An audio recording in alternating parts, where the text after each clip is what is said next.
people have two reactions when you start talking about star magic, because they're like, oh, that's everything just becomes astrology. And it's like, no, like astrology is like a very specific thing. It's, it's about those 12 constellations on the ecliptic and the planets and the relation to it. It's, to me, it's very boring because, there are 88 constellations and you're focusing on 12, like really.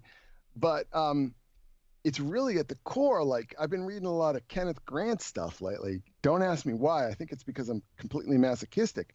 But he's always going on about the stuff, and Crowley was always going about the stuff. The Astrum Argentum, and then that thing, that Alan Moore thing where he's based on Lovecraft. It's the Stella Sapienti, the wise stars. So it's really something that people don't look at because they don't get, it doesn't make any sense to them.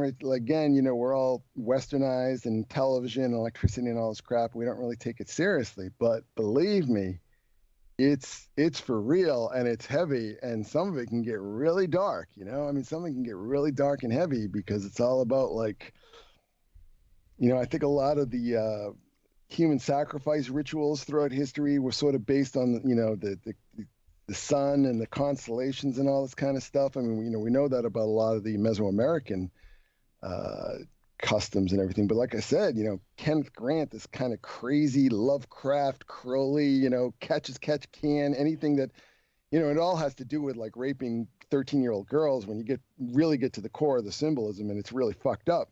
But it's all about, it's all about the stars and the positions of the stars and the sky and all this kind of stuff.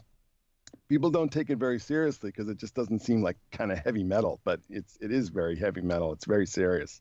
I think astronomy and astrology are like anatomy and a physiology, so that the two have to go together. The one is just the parts and pieces, the function, the form, and the other one is the function.